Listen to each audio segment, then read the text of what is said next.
For many of us, seeing the beauty in other people, being kind and compassionate towards other people, that comes pretty easily. But what's really hard is seeing the beauty in ourselves and being kind and compassionate consistently towards ourselves, especially when difficult things happen. Perhaps someone's critical of us, or we make a mistake. We beat up on ourselves. You could call it the inner critic, or that voice in the head that says mean things, or you could call it self-hatred. What can we do in these circumstances to interrupt this cycle and learn to befriend ourselves consistently? Sounds True has created the Self-Acceptance Project to investigate this question. We've invited the participation of spiritual teachers, psychologists, neuroscientists, visionary writers, all to look at how can we learn to be kind and compassionate towards ourselves on a consistent basis. Thank you for joining us, and welcome.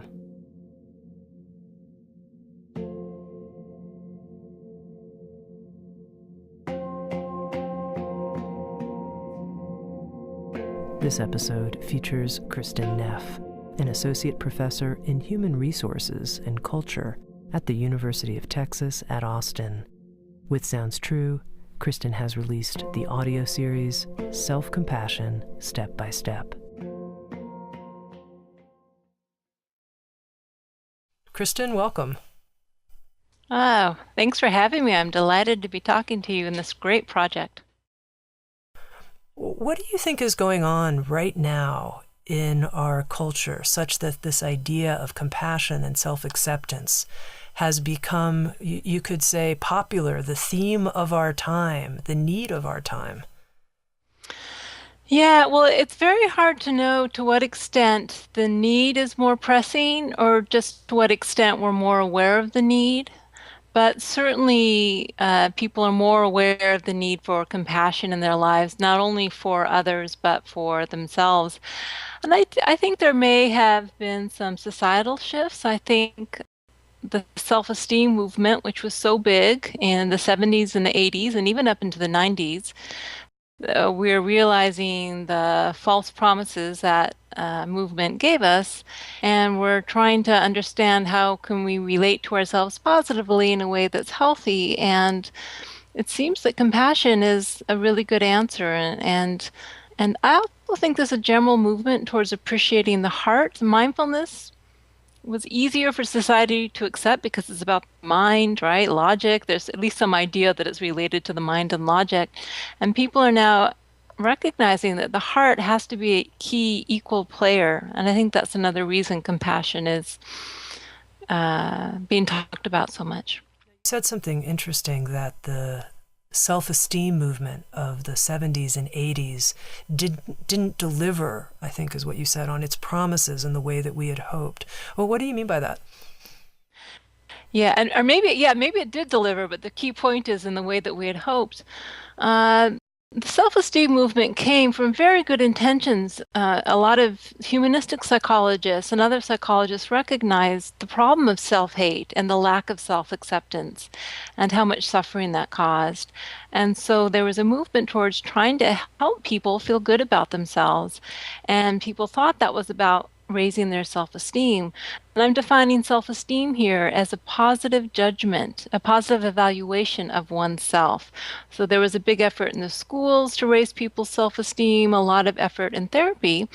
Much of it very good and very useful. The problem is it wasn't very refined. So for instance, one of the unintended consequences of the self-esteem movement in the schools has been what's been called the narcissism epidemic, the me generation. Children raised thinking, I'm special and above average, I'm important, I need to be important, I must be important. If I'm not special and above average, that's not okay, there's something wrong with me. So people becoming very self-focused and feeling very entitled because they were told when they were growing up that they should be entitled to special treatment. And that really backfired, unfortunately. Um, so really, I think people have recognized that it's not so much about judging yourself positively, because especially when your standards are, am I as thin as that supermodel or as rich as that person I see on the reality TV show, that's never going to work. People are starting to realize it's how I relate to myself. Do I relate to myself kindly or not? And that's really the shift from judging yourself positively to relating to yourself kindly. It's very And I'm curious, Kristen, in your own life experience, when you find yourself relating in a negative or harsh way towards yourself, do you have on the spot interventions that you call on? I do. I have several. Can I say maybe before even going straight to that, that in terms of before even thinking about fixing the problem, so to speak, one of the key issues is letting go of our view of self-criticism as the problem. Now, it is a problem, it causes a lot of suffering, but what we found in our research and in our teaching of self-compassion is that we need to have a lot of compassion for our self-critic. This voice, this constant nagging voice saying you're not good enough, you need to do more of this, you need to do more of that. It actually comes from a desire to keep ourselves safe, to keep ourselves from being rejected, to maintain social relationships. It actually comes from a place of care for ourselves, but it's been twisted. And we think that if we criticize ourselves, and we'll be able to control ourselves and force ourselves to be the person we want to be that will be safe and loved and accepted. So you first have to have compassion for this voice that's trying to keep ourselves safe through self-criticism, trying to motivate us, realize that it's not that effective, and then you can bring in the compassionate voice that says, I want to keep you safe too, but I'm going to do it through kindness and care as opposed to harsh self-criticism because it's actually a lot more effective. Well, you're making And I such an important point. I mean, what you're saying here is right from the outset to not be in some kind of battle with even this part of ourselves that we think is quote unquote the problem. That's really a huge statement to make. Very helpful. Yeah, and it's funny, I teach self-compassion workshops, and for years I was trying to help people to motivate themselves with compassion instead of self-criticism. And I had all these exercises and nothing was quite working. And it wasn't until I strongly introduced the piece about having compassion for the self-critic and deep understanding for how it's trying to keep us safe and help us, even if it's ineffective. It's So really more of a child let's stick with it for a moment because I really want to make sure that I fully that I fully get it. So I notice that I'm being critical of myself. And what does it mean to be compassionate at that point towards this critical voice? Right. So again, typically we judge the self-judge. Oh, there she goes again, the inner bitch or whatever you want to call her, and it just adds more fuel to the fire. So to be compassionate means to understand, why is that critical voice there? How is it actually trying to help me? Can I understand where it comes from? And not even just it comes from my early childhood experiences, and for a lot of us it does. But more than that, how is it trying to keep me safe? If you actually look at self-criticism, physiologically, it taps into the threat defense system. It triggers the amygdala, it releases cortisol, and gears for the fight or fight response. Now, the threat that self-criticism is addressing, the system was designed to deal with threats like a lion chasing you. The threat nowadays is a threat to our self-concept.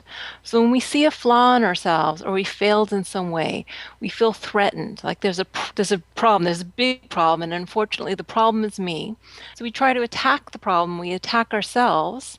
Again, we release cortisol and adrenaline to try to motivate ourselves to deal with this problem. Um, all in an unconscious attempt to keep ourselves safe. And often there are problems like, well, we are worried about losing our relationships, or maybe, having your mother reject you, or your partner reject you, or some other consequence.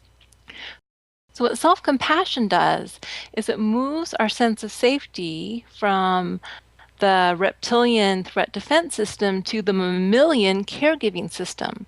The other system designed to keep ourselves safe, which is rooted in oxytocin and opiates.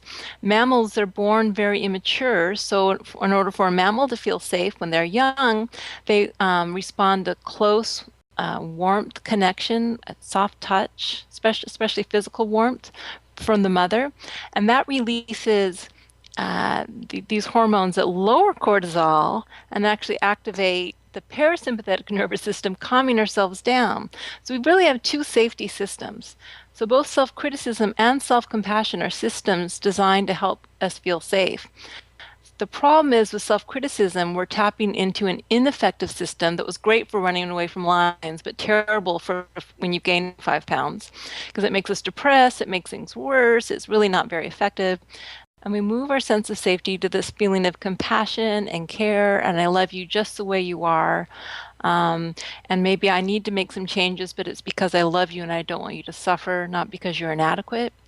And once you do that, everything shifts. And in fact, there's research showing that when you give yourself self-compassion, you lower your cortisol levels associated with self-criticism. So physiologically, you're changing as well as mentally. And that's why it's so amazingly powerful when we learn to relate to ourselves with self-compassion. Sorry, Okay. that was No, had it was a fabulous sort of setting the stage for the conversation. So now I'm curious to know, when you find yourself in that fight or flight activated cortisol mode, how do you switch over to the mammalian part of you? Well, and the reason I like to talk about the physiology is because one of the very quickest and easiest ways to switch is with a physical gesture of affection. So in our workshops, we teach people to put their hands on their hearts, like I'm doing here. And the reason that's so important is because, again, as mammals, we are designed to respond to warm, soothing touch. All mammals do, but infants immediately. So the warmth of your hands, the gentle pressure, and then that intent to soothe. If you find yourself feeling bad about yourself or judging yourself, simply first doing the physical gesture. And I tell people, some people like to cradle their cheek or, do some other gesture that really conveys warmth and care.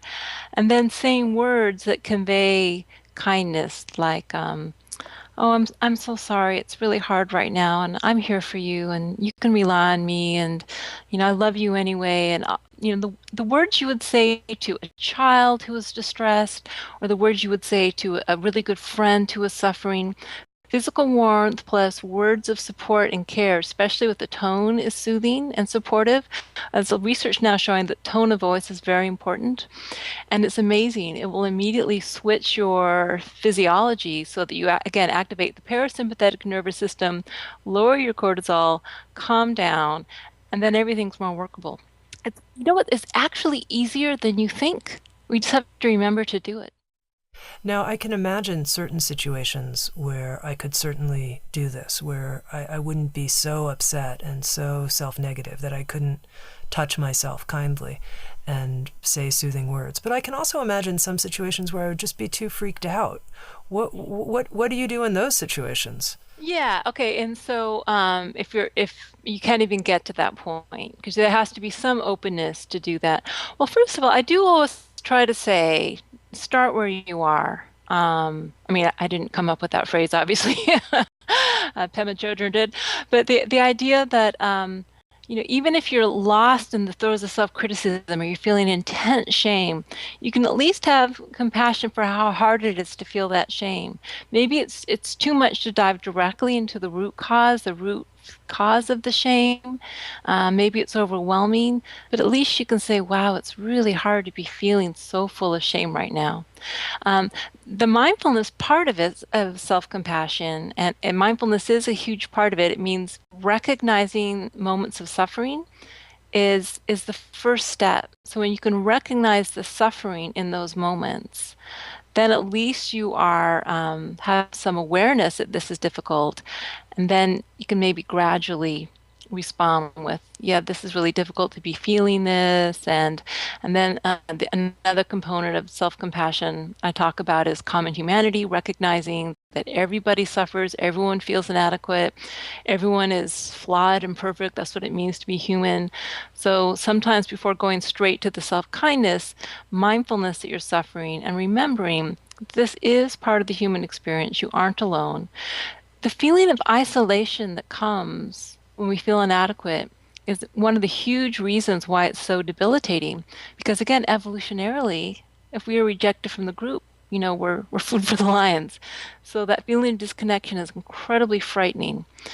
So remembering that everyone is imperfect, part of the human experience is to fail, to make mistakes. You aren't alone in feeling this.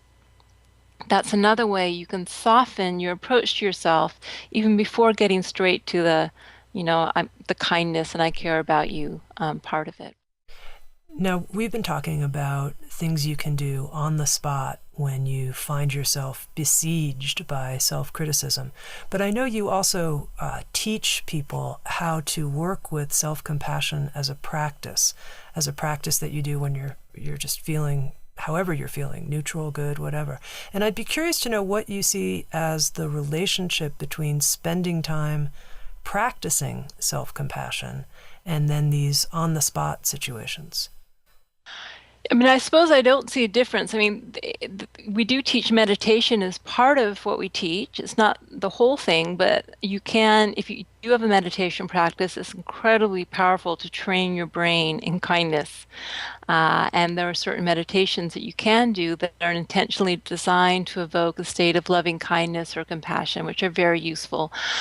But really, self-compassion is just a series of on-the-spot moments, right? If you're going to practice it in your life, it's the tiny little moments throughout the day. Yes, it's the big moments, but it's also the tiny little, oh, I spilled the milk, catching yourself. If you're about to judge yourself and say, oh, what a klutz, just remembering, no, wait a second. I spilled the milk. It's okay. It's everyone spills milk sometimes. It's just spilled milk. Don't cry. No. But you know what I mean? It has to be in the moment. It has to be an in the moment practice in order to be effective, integrated into actual life. If it's just abstract, if you're just self-compassionate on the meditation cushion and not in your daily life, it's not going to be that effective. Now, I'd be curious to know a little bit more about your experience with self-compassion, Kristen. And to begin with, why this became such an important area of research for you and now teaching, and what have been the big sort of breakthroughs, if you will, or turning points in your own life in being able to be self-compassionate?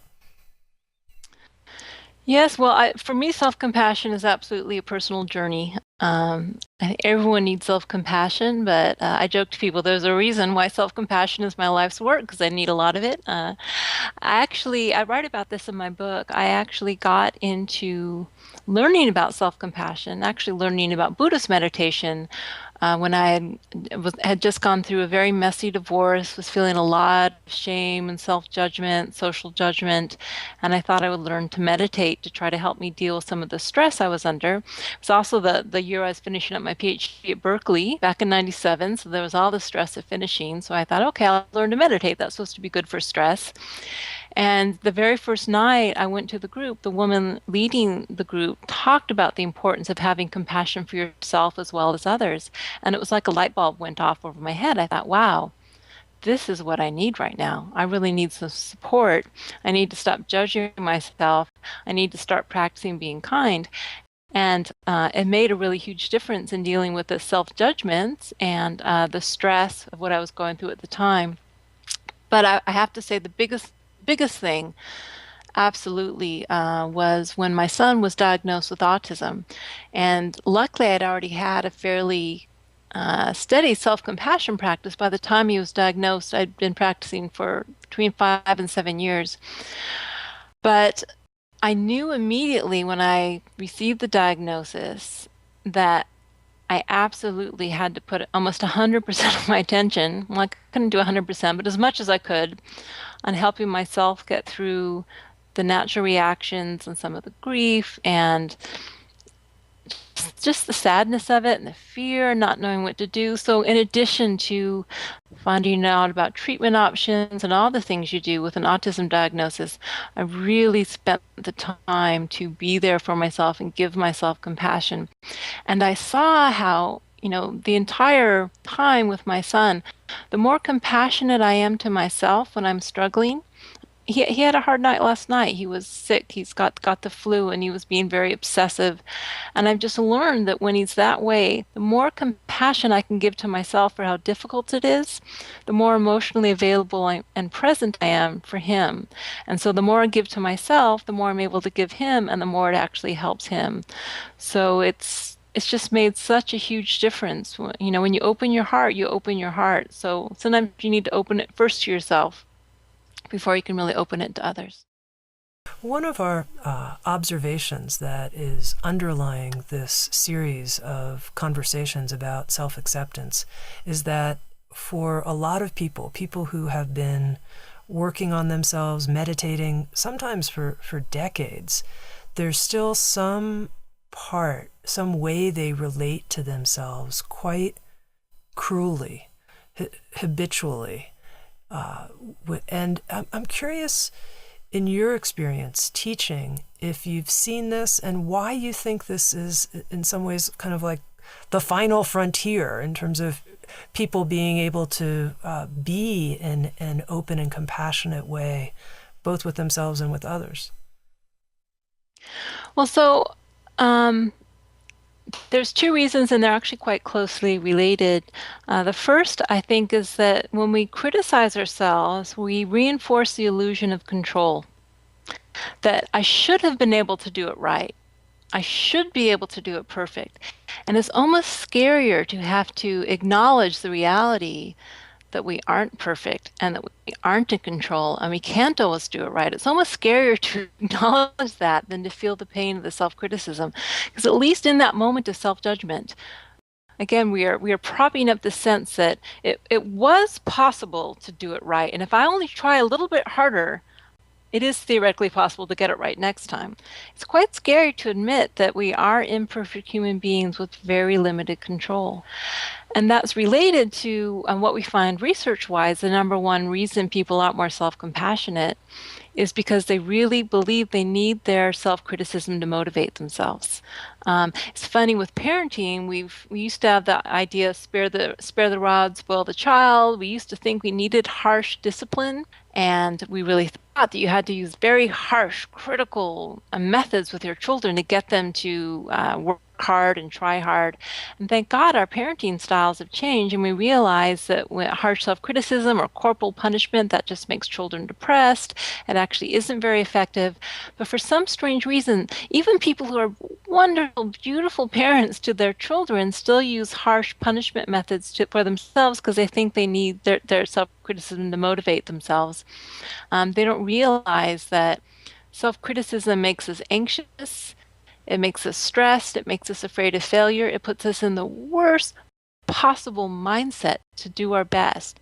But I think our culture encourages self-criticism as a way to motivate ourselves, and I don't know why it's so ubiquitous, but it is. So I want to talk about both of these points you're making a little bit more, because really I think you're getting right to the crux of our investigation here, right? Hitting the bullseye, if you will.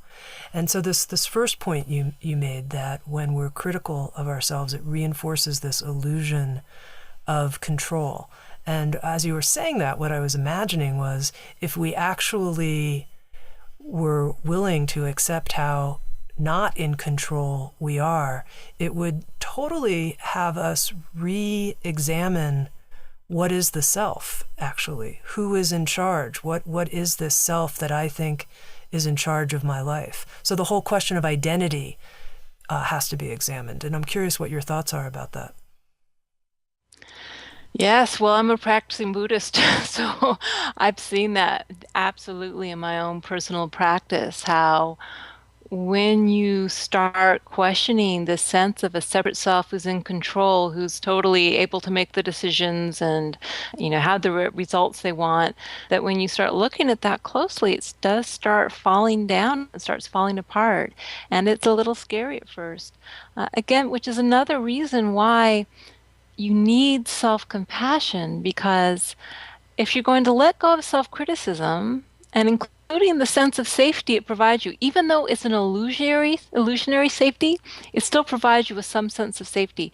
You need to replace it with something. You need to be able to catch yourself. You need to be able to say, okay, maybe I'm not a separate self who's in control, but I'm a part of an interconnected whole, and I love myself, and I care about myself, and that's why it's okay. And more than that, I'm here to support myself in those difficult times.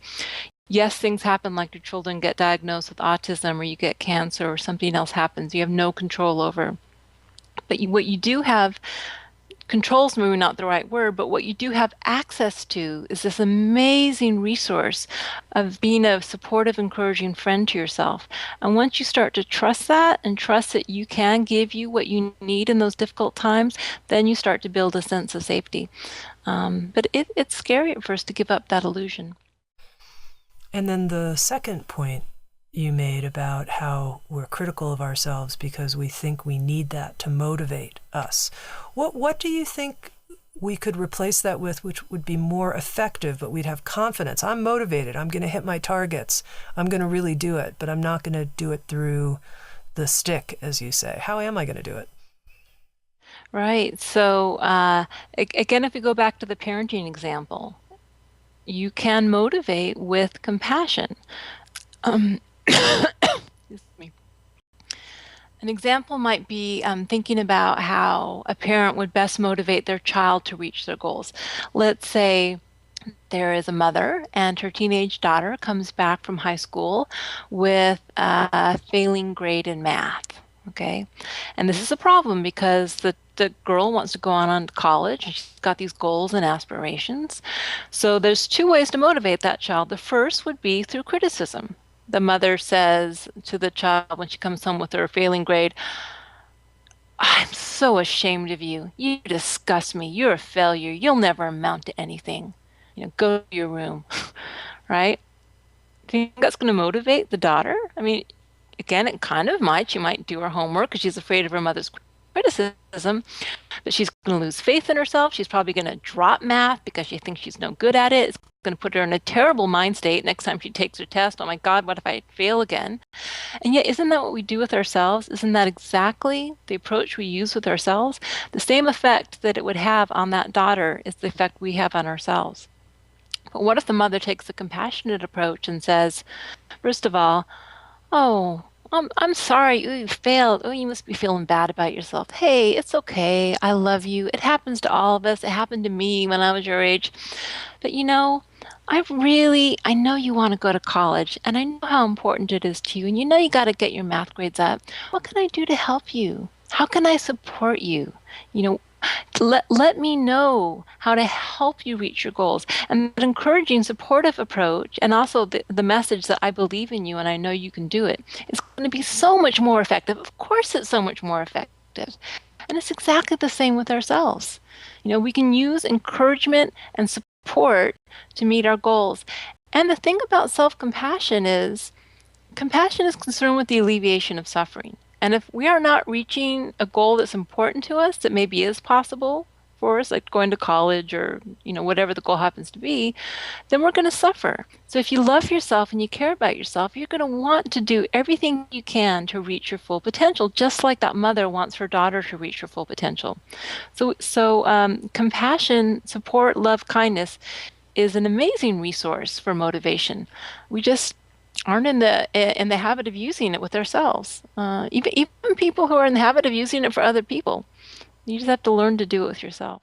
Now you brought up this interesting word, habit, because as you're speaking, what I'm reflecting on is how it seems that for many of us, the pattern of self-criticism is a habit. And so even though we hear what you're saying and can appreciate it, and I see the logic in it. And as you're talking, I'm, petting my arm and, evoking the mammalian response and feeling easy with myself. But I know there's this habit.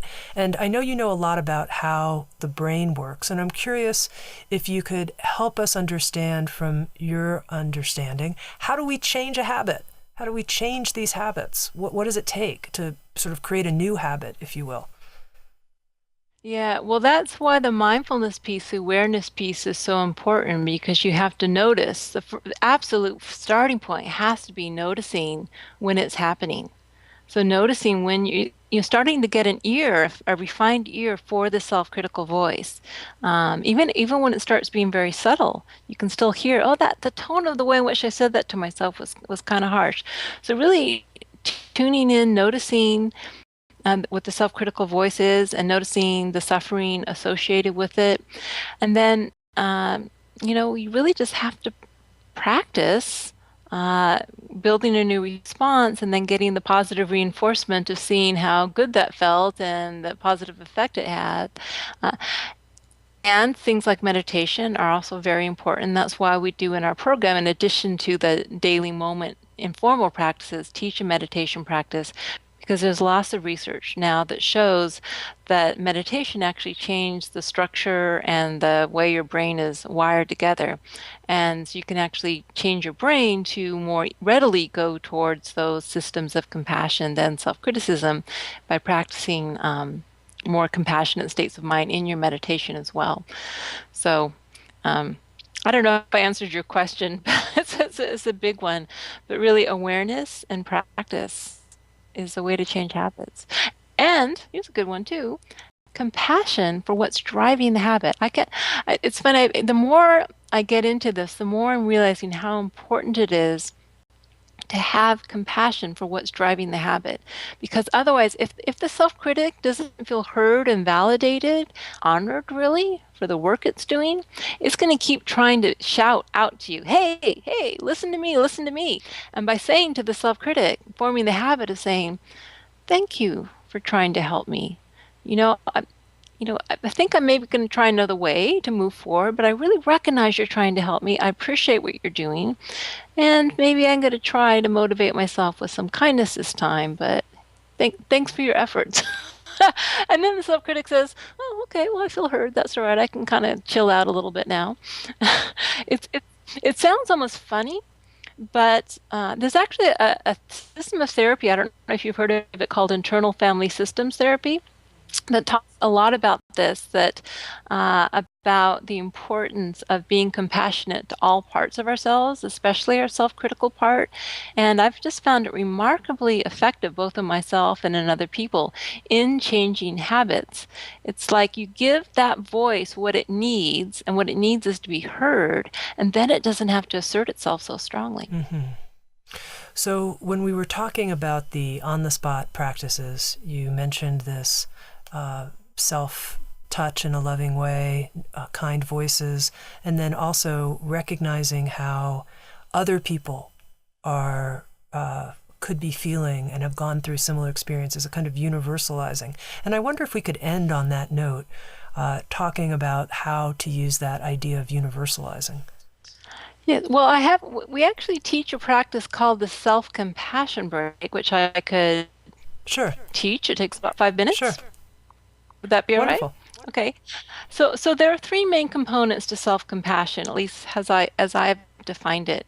So one is self-kindness versus harsh self-judgment. The second is this sense of common humanity, framing our experience in light of the imperfect shared human experience as opposed to feeling isolated, and then being mindful of our suffering as opposed to ignoring it or maybe running away with the storyline. So we teach something called the self-compassion break for these moments of self-criticism or feeling inadequate that really evokes these three components. And it basically goes like this. So if there's, as a practice, and if you're watching this now, you can just think of something in your life that's causing you a lot of suffering, something you're struggling with, maybe something you're judging yourself for, or of course in daily life this just comes up naturally. And what you do is the first thing you do is take a self-compassionate posture. So it might be something like putting your hands on your heart. All right. So thinking about something you're judging yourself for or that's really causing you to struggle, and then feeling the warm response of your hands, saying the following phrases. The first is just remembering this is a moment of suffering.